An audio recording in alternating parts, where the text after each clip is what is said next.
ਜੇ ਲੋੜ ਆ ਤੇ ਅੱਜ ਪਿੰਡ ਦੇ ਖੇਤ ਮਜ਼ਦੂਰ ਨੂੰ ਆ ਜਾਂ ਝੁੱਗੀਆਂ 'ਚ ਰਹਿੰਦੇ ਲੋਕਾਂ ਨੂੰ ਆ, ਪਰ ਉਹ ਕਰੋੜਾਂ 'ਚ ਘਰ ਖਰੀਦ ਨਹੀਂ ਸਕਦੇ। ਅੱਜ ਦੁਨੀਆ ਦੀ ਨਵੀਂ ਰਿਪੋਰਟ ਆ, ਜਿਸ ਰਿਪੋਰਟ ਮੁਤਾਬਕ 100 ਚੋਂ ਦੁਨੀਆ ਭਰ ਦੇ 12 ਕਿੱਲੇ 12% ਜ਼ਮੀਨ ਦੁਨੀਆ ਦੀਆਂ 10 ਵੱਡੀਆਂ ਕੰਪਨੀਆਂ ਕੋਲ ਜਾ ਚੁੱਕੀ ਆ। ਤੁਸੀਂ ਭਗਤ ਸਰਾਭੇ ਹੋਣਾ ਦੀ ਗੱਲ ਕੀਤੀ ਆ, ਉਹਨਾਂ ਨੂੰ ਸਭ ਤੋਂ ਜ਼ਿਆਦਾ ਵੱਡਾ ਆਈਡਲ ਤਾਂ ਇਹ ਮੰਨਦੇ ਨੇ। ਭਗਵੰਤ ਮਾਨ ਹੋਣੀ ਫੋਟੋਆਂ ਲਾਉਂਦੇ ਨੇ ਤੇ ਉਹ ਫੇ ਕਿੱਥੇ ਗਈ ਕਿ ਸਿਰਫ ਫੋਟੋਆਂ ਤੱਕ ਹੀ ਗੱਲਬਾਤ ਹੈ ਇਹ? ਤੁਸੀਂ ਦੋ ਫੋਟੋਆਂ ਲਾਉਂਦੇ ਆ, ਉਹ ਇੱਕ ਸ਼ਹੀਦ ਆਜ਼ਮ ਸਰਦਾਰ ਭਗਤ ਸਿੰਘ ਦੀ ਲਾਉਂਦੇ ਆ ਤੇ ਇੱਕ ਡਾਕਟਰ ਅੰਬੇਦਕਰ ਜੀ ਦੀ ਲਾਉਂਦੇ ਆ।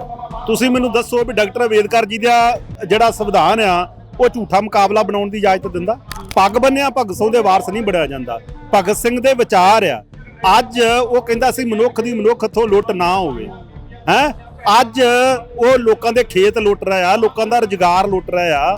ਪਰ ਮੁੱਖ ਮੰਤਰੀ ਸਾਹਿਬ ਤਾਂ ਕਮੀਆਂ ਦੇ ਵਿਹੜੇ ਗਾਉਂਦੇ ਫਿਰਦੇ ਨੇ। ਗਾਉਣ ਨਾਲ ਮੈਂ ਕਹਿੰਦਾ ਸ਼ਹੀਦ ਭਗਤ ਸਿੰਘ ਦੀ ਪੱਗ ਬੰਨਣ ਨਾਲ ਕਿਤੇ ਕਿਰਤੀਆਂ ਦੇ ਹਿੱਤ ਪੂਰੇ ਨਹੀਂ ਨਾ ਹੁੰਦੇ। ਅੱਜ ਕਿਰਤੀ ਨੂੰ ਘਰ ਚਾਹੀਦਾ, ਕਿਰਤੀ ਦੇ ਬੱਚੇ ਨੂੰ ਰੁਜ਼ਗਾਰ ਚਾਹੀਦਾ ਹੈ। ਅੱਜ ਕਿਰਤੀ ਦੇ ਬੱਚੇ ਦੀ ਪੜ੍ਹਨ ਵਾਲਾ ਸਕੂਲ ਚਾਹੀਦਾ। ਹੁਸ਼ਿਆਰ ਨੇ ਉਹ ਪੜ੍ਹ ਸਕਦੇ ਨੇ, ਤੁਸੀਂ ਉਹਨਾਂ ਨੂੰ ਬਰਾਬਰ ਲੈਵਲ ਤੇ ਕਿਉਂ ਨਹੀਂ? ਮੈਂ ਕਹਿੰਦਾ ਉਹ ਬਰਾਬਰ ਤੇ ਲਿਆਉਣਾ ਹੀ ਨਹੀਂ ਚਾਹੁੰਦੇ। ਅਸਲ 'ਚ ਜਿਹੜਾ ਜਿੱਥੇ ਕਿਰਤੀ ਦਾ ਬੱਚਾ ਪੜ੍ਹਦਾ ਉਹ ਸਕੂਲ ਨੂੰ ਬੰਦ ਕਰਨਾ ਚਾਹੁੰਦੇ ਆ।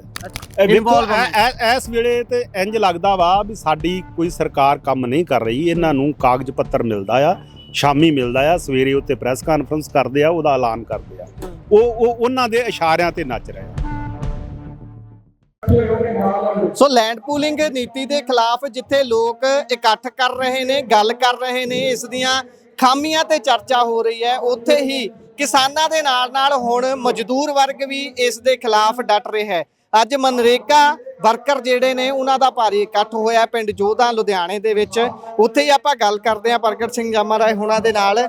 ਸਰ, ਤੁਸੀਂ ਕਿਵੇਂ ਵੇਖਦੇ ਹੋ ਇਹ ਜਿਹੜੀ ਪਾਲਿਸੀ ਲਿਆਂਦੀ ਗਈ ਹੈ, ਇਸ ਨੂੰ ਜਚਾ ਕੇ ਕਿ ਇਹ ਤਾਂ ਜੀ ਸਮੇਂ ਦੀ ਲੋੜ ਹੈ, ਫਿਊਚਰ ਦੇ ਵਿੱਚ ਇਹਨਾਂ ਘਰਾਂ ਦੀ ਲੋੜ ਪੈਣੀ ਹੈ, ਇਸ ਕਰਕੇ ਅਸੀਂ ਐਕੁਜੀਸ਼ਨ ਕਰਾਂਗੇ, ਪੂਲਿੰਗ ਕਰਾਂਗੇ, ਪਰ ਤੁਹਾਡਾ ਨਿੱਜੀ ਤਜਰਬਾ ਕੀ ਕਹਿੰਦਾ ਹੈ ਕਿ ਇਹਦੇ ਪਿੱਛੇ ਕੀ ਅਸਲੀ ਕੁਣਤਰ ਹੈ? ਪਹਿਲਾਂ ਤੇ ਮੈਂ ਸਮਝਦਾ ਵੀ ਅੱਜ ਪੰਜਾਬ ਦੇ ਇਤਿਹਾਸ ਵਿੱਚ ਚੰਗਾ ਦਿਨ ਆ ਵੀ ਜਦੋਂ ਇਹਦੇ ਵਿੱਚ ਇਕੱਲੇ ਕਿਸਾਨਾਂ ਦਾ ਮੁੱਦਾ ਕਿਹਾ ਜਾ ਰਿਹਾ, ਪਰ ਮਜ਼ਦੂਰ ਵੱਡੀ ਗਿਣਤੀ ਦੇ ਵਿੱਚ ਇਸ ਨੀਤੀ ਦੇ ਖਿਲਾਫ ਆਏ ਆ। ਦੂਸਰੀ ਗੱਲ ਆ, ਕੋਈ ਵੀ ਨੀਤੀ ਲਿਆਂਦੀ ਜਾਂਦੀ ਆ ਉਹ ਹੁੰਦਾ ਵਾ ਵੀ ਦੇਸ਼ ਦੇ ਲੋਕਾਂ ਦੇ, ਜੇ ਪੰਜਾਬ ਦੇ ਵਿੱਚ ਆ ਰਹੀ ਆ ਤੇ ਪੰਜਾਬ ਦੇ ਲੋਕਾਂ ਦੀ ਲੋੜ ਕੀ ਆ। ਇਸ ਵੇਲੇ ਦੋਵਾਂ ਗੱਲਾਂ ਦੇ ਉੱਤੇ ਝੂਠ ਬੋਲਿਆ ਜਾ ਰਿਹਾ। ਇਸ ਵੇਲੇ ਪੰਜਾਬ ਦੇ ਵਿੱਚ ਮਕਾਨਾਂ ਦੀ ਇਸ ਰੂਪ ਦੇ ਵਿੱਚ ਜੇ ਕਹਿ ਲਈਏ ਵੀ ਥੋੜ੍ਹਾ ਜਿਹੜੇ ਮਕਾਨ ਬਣਾ ਸਕਦੇ ਆ ਜਾਂ ਕਰੋੜਾਂ ਦਾ ਘਰ ਲੈ ਸਕਦੇ ਆ, ਉਹਨਾਂ ਕੋਲ ਪਹਿਲਾਂ ਘਰ ਹੈਗੇ ਆ ਤੇ ਹੋਰ ਵੀ ਬਣਾ ਸਕਦੇ ਆ। ਜੇ ਲੋੜ ਆ ਤੇ ਅੱਜ ਪਿੰਡ ਦੇ ਖੇਤ ਮਜ਼ਦੂਰ ਨੂੰ ਆ ਜਾਂ ਝੁੱਗੀਆਂ 'ਚ ਰਹਿੰਦੇ ਲੋਕਾਂ ਨੂੰ ਆ, ਪਰ ਉਹ ਕਰੋੜਾਂ 'ਚ ਘਰ ਖਰੀਦ ਨਹੀਂ ਸਕਦੇ। ਅਰਬਨ ਡਿਵੈਲਪਮੈਂਟ ਕਰਨੀ ਹੈ, ਰੂਰਲ ਡਿਵੈਲਪਮੈਂਟ ਨਹੀਂ ਕਰਨੀ, ਇਹਦਾ ਭਾਵ? ਬਿਲਕੁਲ। ਸਵਾਲ ਇਹ ਆ ਵੀ ਇਸ ਵੇਲੇ ਜਿਹੜੀ ਸੰਸਾਰ ਪੱਧਰ ਤੇ ਨੀਤੀ ਚੱਲ ਰਹੀ ਆ, ਜਿਨ੍ਹਾਂ ਦੇ ਵਿੱਚੋਂ ਪਿੰਡ ਉਜਾੜੇ ਜਾ ਰਹੇ ਆ, ਖੇਤ ਉਜਾੜੇ ਜਾ ਰਹੇ ਆ, ਲੋਕ ਉਜਾੜੇ ਜਾ ਰਹੇ ਆ, ਉਸ ਨੀਤੀ ਦੇ ਉੱਤੇ ਅਮਲ ਹੋ ਰਿਹਾ। ਇਹ ਸਾਰਾ ਕੁਝ ਖੋਹ ਕੇ ਕਾਰਪੋਰੇਟ ਦੇ ਹਵਾਲੇ ਕਰਨਾ। ਅੱਜ ਦੁਨੀਆ ਦੀ ਨਵੀਂ ਰਿਪੋਰਟ ਆ, ਜਿਸ ਰਿਪੋਰਟ ਮੁਤਾਬਕ 100 ਚੋਂ ਦੁਨੀਆ ਭਰ ਦੇ 12 ਕਿੱਲੇ 12% ਜ਼ਮੀਨ ਦੁਨੀਆ ਦੀਆਂ 10 ਵੱਡੀਆਂ ਕੰਪਨੀਆਂ ਕੋਲ ਜਾ ਚੁੱਕੀ ਆ। ਅੱਜ ਜਿਹੜੀ ਨੀਤੀ ਆ ਉਹਦੇ ਲਈ ਕੰਮ ਕਰ ਰਹੀ ਆ, ਨਾ ਕਿ ਕਿਸੇ ਵੀ ਦੇਸ਼ ਦੇ ਲੋਕਾਂ ਦੀਆਂ ਲੋੜਾਂ ਕੀ ਆ, ਉਹ ਉੱਥੋਂ ਦੇ ਲੋਕਾਂ ਦੇ ਹਾਲਾਤ ਕੀ ਆ, ਉੱਥੋਂ ਦਾ ਵਾਤਾਵਰਨ ਕੀ ਆ, ਉੱਥੋਂ ਦੇ ਰੁਜ਼ਗਾਰ ਦੀ ਹਾਲਤ ਕੀ ਆ, ਉਹਨੂੰ ਸਾਹਮਣੇ ਰੱਖ ਕੇ ਨੀਤੀ ਨਹੀਂ ਬਣ ਰਹੀ, ਸਿਰਫ ਕਾਰਪੋਰੇਟ ਦੇ ਕੰਪਨੀਆਂ ਦੇ ਪੱਖ 'ਚ। ਅੱਛਾ, ਇਹ ਜਿਹੜੀ ਨੀਤੀ ਹੈ ਇਹਨੂੰ ਕਿਵੇਂ ਦੇਖਦੇ ਹੋ ਕਿ ਪੰਜਾਬ ਦੇ ਵਿੱਚ ਬਣੀ ਜਾਪਦੀ ਹੈ, ਕਿਤੇ ਹੋਰ ਬਣੀ ਜਾਪਦੀ ਹੈ? ਇਹਦੇ ਪਿੱਛੇ ਦਿਮਾਗ ਕਿਹਦਾ ਜਾਪਦਾ ਤੁਹਾਨੂੰ? ਇਹ ਵੇਖੋ, ਜਦੋਂ ਤੋਂ ਆਪਾਂ ਕਹਿ ਸਕਦੇ ਹਾਂ ਵੀ ਦੁਨੀਆ ਦੇ ਵਿੱਚ ਇੱਕ ਅਜਿਹਾ ਪ੍ਰਬੰਧ ਚੱਲਦਾ ਸੀ, ਜਿਹੜਾ ਸਮਾਜਵਾਦੀ ਦੇਸ਼ਾਂ ਦਾ ਇੱਕ ਪ੍ਰਬੰਧ ਸੀ, ਜਿਹਦੇ ਦਬਾਅ ਥੱਲੇ ਬਹੁਤ ਸਾਰੀਆਂ ਸਹੂਲਤਾਂ, ਬਹੁਤ ਸਾਰੀਆਂ ਜੇ ਕਹੀਏ ਲਾਭ ਕਿਰਤੀ ਲੋਕਾਂ ਨੂੰ ਵੀ ਮਿਲੇ ਸੀ, ਤੇ ਜਿਹੜੇ ਕੁਦਰਤੀ ਸਰੋਤ ਆ ਇਹਨਾਂ ਨੂੰ ਸਾਂਭਣ ਵਾਲੇ ਕਾਨੂੰਨ ਵੀ ਬਣਦੇ ਸੀ, ਸਾਡੇ ਵਾਤਾਵਰਨ ਦੀ ਰਾਖੀ ਦੇ ਕਾਨੂੰਨ ਵੀ ਬਣਦੇ ਸੀ। ਪਰ ਜਦੋਂ ਉਹ ਪ੍ਰਬੰਧ ਢੱਠਾ ਤੇ ਅੱਜ ਦੁਨੀਆ ਪੱਧਰ ਦੇ ਉੱਤੇ ਜਿਹੜੀ ਆ ਕਾਰਪੋਰੇਟ ਘਰਾਣਿਆਂ ਲਈ ਤੇ ਬਹੁਤ ਕੌਮੀ ਕਾਰਪੋਰੇਸ਼ਨਾਂ ਲਈ ਇੱਕ ਨੀਤੀ ਦਾ ਜਿਹੜਾ ਮਾਡਲ ਸਾਮਰਾਜ ਵੱਲੋਂ ਲਿਆਂਦਾ ਗਿਆ, ਜਿਨ੍ਹਾਂ ਨੂੰ ਸਾਡੇ ਗਦਰੀ ਬਾਬਿਆਂ ਨੇ, ਬੱਬਰ ਕਾਲੀਆਂ ਨੇ, ਭਗਤ ਸਰਾਭਿਆਂ ਨੇ ਬਾਹਰ ਕੱਢਿਆ ਸੀ, ਅੱਜ ਉਹਨਾਂ ਵੱਲੋਂ ਨਿਰਦੇਸ਼ਿਤ ਇਹ ਪ੍ਰੋਗਰਾਮ ਆ। ਨਾ ਸਾਡੀ ਪਾਰਲੀਮੈਂਟ ਘਟਦੀ ਆ, ਨਾ ਸਾਡੀ ਅਸੈਂਬਲੀ ਘਟਦੀ ਆ। ਅਸੀਂ ਅਸੈਂਬਲੀ 'ਚ ਜਿਨ੍ਹਾਂ ਨੂੰ ਚੁਣ ਕੇ ਭੇਜਦੇ ਆ ਜਾਂ ਪਾਰਲੀਮੈਂਟ 'ਚ ਭੇਜਦੇ ਆ, ਉਹ ਅਮਲ ਉਹਨਾਂ ਨੀਤੀਆਂ ਨੂੰ ਲਾਗੂ ਕਰਨ ਲਈ ਕਰਦੇ ਆ ਜਿਹੜਾ ਨਾ ਸਾਡੇ ਦੇਸ਼ ਦੇ ਹਿੱਤ ਦੇ ਵਿੱਚ ਆ, ਨਾ ਸਾਡੇ ਕਿਸਾਨ ਦੇ ਹਿੱਤ ਦੇ ਵਿੱਚ ਆ, ਨਾ ਸਾਡੀ ਇੰਡਸਟਰੀ ਦੇ ਹਿੱਤ ਦੇ ਵਿੱਚ ਆ, ਨਾ ਸਾਡੇ ਮਜ਼ਦੂਰ ਦੇ ਹਿੱਤ ਦੇ ਵਿੱਚ ਆ। ਅੱਛਾ, ਵੋਟਾਂ ਪਾਉਣ ਵੇਲੇ ਆਮ ਲੋਕ, ਪਾਲਿਸੀਆਂ ਬਣਾਉਣ ਵੇਲੇ ਉਹ ਧਨਾੜ ਯਾਦ ਆ ਜਾਂਦੇ ਨੇ। ਇਹਦੇ ਨਾਲ ਹੀ ਜਿਹੜੀ ਤੁਸੀਂ ਭਗਤ ਸਰਾਭੇ ਹੋਣਾ ਦੀ ਗੱਲ ਕੀਤੀ ਆ, ਉਹਨਾਂ ਨੂੰ ਸਭ ਤੋਂ ਜ਼ਿਆਦਾ ਵੱਡਾ ਆਈਡਲ ਤਾਂ ਇਹ ਮੰਨਦੇ ਨੇ। ਭਗਵੰਤ ਮਾਨ ਹੋਣੀ ਫੋਟੋਆਂ ਲਾਉਂਦੇ ਨੇ ਤੇ ਉਹ ਫੇ ਕਿੱਥੇ ਗਈ? ਕਿ ਸਿਰਫ ਫੋਟੋਆਂ ਤੱਕ ਹੀ ਗੱਲਬਾਤ ਹੈ ਇਹ? ਤੁਸੀਂ ਦੋ ਫੋਟੋਆਂ ਲਾਉਂਦੇ ਆ, ਉਹ ਇੱਕ ਸ਼ਹੀਦ ਆਜ਼ਮ ਸਰਦਾਰ ਭਗਤ ਸਿੰਘ ਦੀ ਲਾਉਂਦੇ ਆ ਤੇ ਇੱਕ ਡਾਕਟਰ ਅੰਬੇਦਕਰ ਜੀ ਦੀ ਲਾਉਂਦੇ ਆ। ਤੁਸੀਂ ਮੈਨੂੰ ਦੱਸੋ ਵੀ ਡਾਕਟਰ ਅੰਬੇਦਕਰ ਜੀ ਦਾ ਜਿਹੜਾ ਸੰਵਿਧਾਨ ਆ ਉਹ ਝੂਠਾ ਮੁਕਾਬਲਾ ਬਣਾਉਣ ਦੀ ਇਜਾਜ਼ਤ ਦਿੰਦਾ? ਨਹੀਂ ਨਾ ਦਿੰਦਾ। ਉਹਦੇ ਤੇ ਅਮਲ ਨਹੀਂ ਕਰਦੇ। ਜੇ ਭਗਤ ਸਿੰਘ ਦੇ ਵਾਰਸ ਹੋਣ, ਪੱਗ ਬੰਨਿਆ ਭਗਤ ਸਿੰਘ ਦੇ ਵਾਰਸ ਨਹੀਂ ਬਣਿਆ ਜਾਂਦਾ। ਭਗਤ ਸਿੰਘ ਦੇ ਵਿਚਾਰ ਆ। ਅੱਜ ਉਹ ਕਹਿੰਦਾ ਸੀ ਮਨੁੱਖ ਦੀ ਮਨੁੱਖ ਤੋਂ ਲੁੱਟ ਨਾ ਹੋਵੇ ਹੈ। ਅੱਜ ਉਹ ਲੋਕਾਂ ਦੇ ਖੇਤ ਲੁੱਟ ਰਿਹਾ, ਲੋਕਾਂ ਦਾ ਰੁਜ਼ਗਾਰ ਲੁੱਟ ਰਿਹਾ, ਝੂਠ ਬੋਲ ਰਿਹਾ ਲੋਕਾਂ ਨਾਲ। ਸਾਡਾ ਪੈਸਾ ਸਿਰਫ ਮਸ਼ਹੂਰੀਆਂ ਤੇ ਲੱਗ ਰਿਹਾ, ਸਾਡਾ ਖਜ਼ਾਨਾ ਰੋਜ਼ ਲੁੱਟਿਆ ਜਾ ਰਿਹਾ, ਕਰਜ਼ੇ ਦੇ ਭਾਰ ਹੇਠ ਸਾਨੂੰ ਦੱਬਿਆ ਜਾ ਰਿਹਾ। ਆ ਵੀ ਜਿਹੜੀ ਜ਼ਮੀਨ ਲਈ ਜਾ ਰਹੀ ਹੈ ਤੇ ਕਰਜ਼ਾ ਲਿਆ ਜਾਣਾ, ਕਰਜ਼ਾ ਲੈ ਕੇ ਫਿਰ ਆਪਣੇ ਇਸ਼ਤਿਹਾਰ ਲਾਏ ਜਾਣੇ ਆ। ਇਸ ਕਰਕੇ ਆਪਣੀ ਰਾਜਨੀਤੀ ਲਈ ਵਰਤਿਆ ਜਾਣਾ। ਇਸ ਕਰਕੇ ਭਗਤ ਸਰਾਭਿਆਂ ਦੀ ਰਾਜਨੀਤੀ ਨਾਲ ਉਹਨਾਂ ਦਾ ਕੋਈ ਸੰਬੰਧ ਨਹੀਂ। ਤੇ ਫਿਰ ਇਹ ਜਿਹੜੇ ਖੇਤ ਮਜ਼ਦੂਰ ਨੇ, ਇਹਨਾਂ ਦੀ ਗੱਲ ਘੱਟ ਹੋ ਰਹੀ ਹੈ। ਅੱਜ ਬੇਸ਼ੱਕ ਹੋਈ ਹੈ, ਪਰ ਜਿਹੜਾ ਖੇਤ ਮਜ਼ਦੂਰ ਹੈ ਜਾਂ ਫਿਰ ਮਨਰੇਗਾ ਦਾ ਵਰਕਰ ਹੈ, ਉਸ ਨੂੰ ਕਿਵੇਂ ਰਾਹ ਦਿਖਾਇਆ ਜਾਊਗਾ? ਜਿੱਦਾਂ ਅੱਜ ਤੁਸੀਂ ਗੱਲਾਂ ਕੀਤੀਆਂ ਨੇ ਸਟੇਜ ਤੋਂ, ਉਹਨੂੰ ਕਿਵੇਂ ਇਹ ਜਚਾਇਆ ਜਾਊਗਾ ਕਿ ਭਾਈ ਵੀ ਤੁਸੀਂ ਵੀ ਨਾਲ ਹੀ ਲੁੱਟਿਆ ਜਾਣਾ, ਕੱਲਾ ਕਿਸਾਨ ਦਾ ਖੇਤ ਨਹੀਂ ਜਾਣਾ, ਨਾਲ ਤੁਹਾਡਾ ਰੋਜ਼ਗਾਰ ਵੀ ਜਾਣਾ? ਤੁਸੀਂ ਇਹ ਪੰਜਾਬ ਦੀ ਧਰਤੀ ਜਿਹੜੀ ਸਾਡੀ ਗੁਰੂਆਂ ਦੀ ਧਰਤੀ ਆ, ਜਿੱਥੋਂ ਚੰਗੇ ਵਿਚਾਰਾਂ ਦਾ ਜਨਮ ਹੋਇਆ। ਤੁਸੀਂ ਵੇਖੋਗੇ ਪੰਜਾਬ ਦੇ ਜਦੋਂ ਇਹ ਹੱਲਾ ਹੋਇਆ, ਪੰਜਾਬ ਦੇ ਵਿੱਚੋਂ ਅੰਦੋਲਨ ਚੱਲਿਆ ਜਿਹਨੂੰ ਆਪਾਂ ਕਿਸਾਨ ਅੰਦੋਲਨ ਦੇ ਨਾਂ ਨਾਲ ਜਾਣਦੇ ਹਾਂ। ਤੇ ਅੱਜ ਤੁਸੀਂ ਵੇਖੋਗੇ ਜੇ ਜ਼ਮੀਨ ਤੇ ਹਮਲਾ ਹੋ ਰਿਹਾ ਜਾਂ ਲੋਕਾਂ ਦੇ ਅਧਿਕਾਰਾਂ ਤੇ ਹਮਲਾ ਹੋ ਰਿਹਾ, ਤੇ ਤੁਸੀਂ ਆ ਕੱਲ ਹੀ ਅਜੇ ਵੇਖਿਆ ਮਜ਼ਦੂਰਾਂ ਦਾ ਵੱਡਾ ਇਕੱਠ ਸੰਗਰੂਰ ਦੇ ਵਿੱਚ ਹੋਇਆ ਨਾ।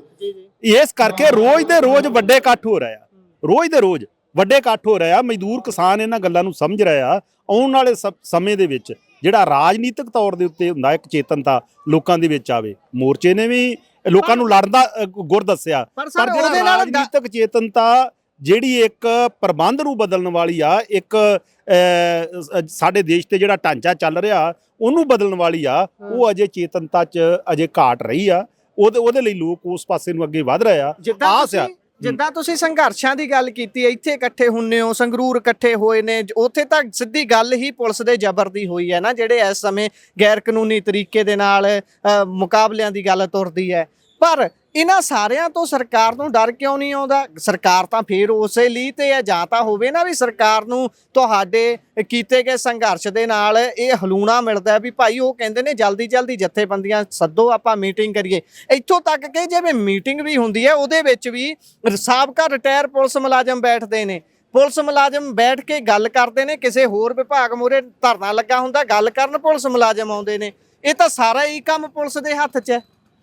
ਪਹਿਲੀ ਗੱਲ ਇਹ ਆ ਵੀ ਤੁਸੀਂ ਵੇਖਿਆ ਲੁਧਿਆਣਾ ਦੀ ਚੋਣ, ਜਿਮਨੀ ਚੋਣ ਹੋ ਰਹੀ ਸੀ, ਉਹ ਚੋਣ ਦੇ ਵਿੱਚ ਇਹ ਨੁਮਾਇੰਦਗੀ ਕਿਹਦੀ ਕਰਦੇ ਆ ਤੁਹਾਨੂੰ ਪਤਾ ਲੱਗ ਜਾਂਦਾ। ਉਹ ਚੋਣ ਦੀ ਪ੍ਰਕਿਰਿਆ ਦੌਰਾਨ ਜਿਹੜੀਆਂ ਉੱਥੇ ਵੋਟਾਂ ਜ਼ਿਆਦੀਆਂ ਇੰਡਸਟਰੀ ਵਾਲਿਆਂ ਦੀਆਂ ਸੀ। ਤੁਹਾਨੂੰ ਪਤਾ 8 ਘੰਟੇ ਤੋਂ 12 ਘੰਟੇ ਦਾ ਕਾਨੂੰਨ ਉਹਨਾਂ ਦਿਨਾਂ ਦੇ ਵਿੱਚ ਨੋਟੀਫਿਕੇਸ਼ਨ ਇਹਨਾਂ ਨੇ ਜਾਰੀ ਕੀਤਾ ਨਾ। ਅਸਲ 'ਚ ਜਿਹੜੀ ਸਰਕਾਰ ਉਹ ਕਿਹਦੇ ਹਿੱਤਾਂ ਲਈ ਕੰਮ ਕਰਦੀ ਆ? ਅੱਜ ਉਹਨਾਂ ਦੇ ਹਿੱਤ, ਹਾਂ ਠੀਕ ਆ, ਅੱਜ ਤੁਸੀਂ ਆ ਤੁਹਾਡੇ ਸੋਸ਼ਲ ਮੀਡੀਆ ਰਾਹੀਂ ਸਾਡੀ ਗੱਲ ਜਾਂਦੀ ਆ, ਤੁਸੀਂ ਨੈਸ਼ਨਲ ਮੀਡੀਆ ਦੇ ਉੱਤੇ, ਅਖਬਾਰਾਂ ਦੇ ਉੱਤੇ ਕਦੀ ਦੱਸ ਦਿਓ ਮਜ਼ਦੂਰ ਦੇ ਮਸਲੇ ਉਭਾਰੇ ਜਾਂਦੇ ਹੋਣ? ਆਉਂਦੇ ਆ ਕਿਤੇ ਸਾਹਮਣੇ? ਕਿਉਂਕਿ ਉਹਨਾਂ ਨੇ ਇਹਨਾਂ ਚੀਜ਼ਾਂ ਦੇ ਉੱਤੇ ਕੰਟਰੋਲ ਕਰ ਲਿਆ। ਪਰ ਮੁੱਖ ਮੰਤਰੀ ਸਾਹਿਬ ਤਾਂ ਕਮੀਆਂ ਦੇ ਵਿਹੜੇ ਗਾਉਂਦੇ ਫਿਰਦੇ ਨੇ। ਗਾਉਣ ਨਾਲ ਮੈਂ ਕਹਿੰਦਾ ਸ਼ਹੀਦ ਭਗਤ ਸਿੰਘ ਦੀ ਪੱਗ ਬੰਨਣ ਨਾਲ ਕਿਤੇ ਕਿਰਤੀਆਂ ਦੇ ਹਿੱਤ ਪੂਰੇ ਨਹੀਂ ਨਾ ਹੁੰਦੇ। ਅੱਜ ਕਿਰਤੀ ਨੂੰ ਘਰ ਚਾਹੀਦਾ, ਕਿਰਤੀ ਦੇ ਬੱਚੇ ਨੂੰ ਰੁਜ਼ਗਾਰ ਚਾਹੀਦਾ ਹੈ, ਅੱਜ ਕਿਰਤੀ ਦੇ ਬੱਚੇ ਦੀ ਪੜ੍ਹਨ ਵਾਲਾ ਸਕੂਲ ਚਾਹੀਦਾ ਹੈ। ਅੱਜ ਉਹਨਾਂ ਸਕੂਲਾਂ 'ਚ ਟੀਚਰ ਨਹੀਂ। ਅੱਜ ਤੁਸੀਂ ਜਿਹੜੇ ਸਕੂਲ ਬੰਦ ਕਰਕੇ ਇੱਕ ਸਕੂਲ 'ਚ ਟੀਚਰ ਇਕੱਠੇ ਕਰਕੇ ਉਹਨੂੰ ਸਕੂਲ ਆਫ ਐਮੀਨੈਂਸ ਕਹਿੰਦੇ ਜੀ ਹੈ।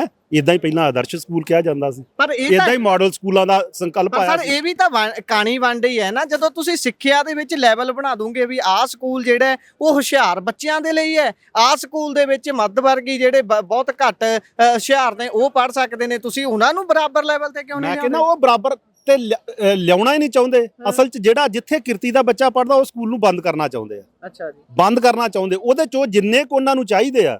ਤੁਸੀਂ ਵੇਖਿਆ ਰਾਜੀਵ ਗਾਂਧੀ ਵੇਲੇ ਆਇਆ ਸੀ ਉਹ ਨਵੋਦਿਆ ਸਕੂਲ ਦੀ ਸਕੀਮ ਆਈ ਸੀ, ਹਰ ਜ਼ਿਲ੍ਹੇ 'ਚ ਇੱਕ ਦੇ ਨਾਲ ਸਾਰਿਆਂ ਲੋਕਾਂ ਨੂੰ ਵਿੱਦਿਆ ਤਾਂ ਨਹੀਂ ਮਿਲਦੀ। ਇਹੋ ਹੀ ਸੰਕਲਪ ਸੀ ਨਾ ਵੀ ਉਹ ਇੱਕ ਸਕੂਲ ਖੋਲ ਲਓ, ਉਹਦੇ ਵਿੱਚੋਂ ਢਾਂਚੇ ਨੂੰ ਚਲਾਉਣ ਲਈ ਜਿੰਨੇ ਕੁ ਤੁਹਾਨੂੰ ਚਾਹੀਦੇ ਆ ਉਹ ਪੈਦਾ ਕਰ ਲਓ ਤੇ ਲੋਕਾਂ ਨੂੰ ਵਿੱਦਿਆ ਤੋਂ ਜਵਾਬ ਦੇ ਦਿਓ।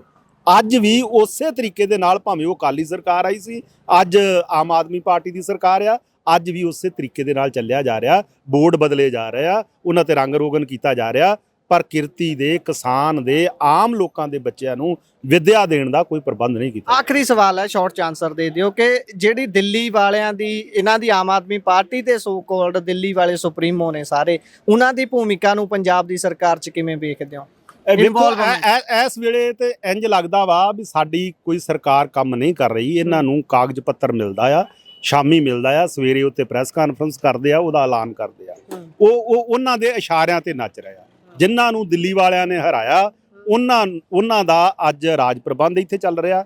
ਤੇ ਰਾਜ ਪ੍ਰਬੰਧ ਵੀ ਜਿਹਨਾਂ ਨੂੰ ਅਸੀਂ 92-94 ਸੀਟਾਂ ਦੇ ਕੇ ਪੰਜਾਬ ਦੇ ਲੋਕਾਂ ਨੇ ਜਿਤਾਇਆ ਸੀ, ਜਿਹੜੇ ਉਹਨਾਂ ਦੇ ਨੁਮਾਇੰਦੇ ਆ, ਉਹ ਕਿਤੇ ਬੋਲਦੇ ਨਜ਼ਰ ਨਹੀਂ ਆਉਂਦੇ, ਕਿਤੇ ਉਹਦਾ ਪੰਜਾਬ ਦੇ ਹਿੱਤਾਂ ਦੀ ਰਾਖੀ ਕਰਦੇ ਨਜ਼ਰ ਨਹੀਂ ਆਉਂਦੇ। ਉਹ ਉਹਦੇ ਮੁਤਾਬਕ ਕੰਮ ਕਰ ਰਿਹਾ ਜੋ ਉਹਨਾਂ ਨੂੰ ਪਿੱਛੋਂ ਆਰਡਰ ਮਿਲਦਾ। ਬਹੁਤ ਬਹੁਤ ਧੰਨਵਾਦ ਜੀ। ਸਤਿ ਸ਼੍ਰੀ ਅਕਾਲ। ਮਿਹਰਬਾਨੀ।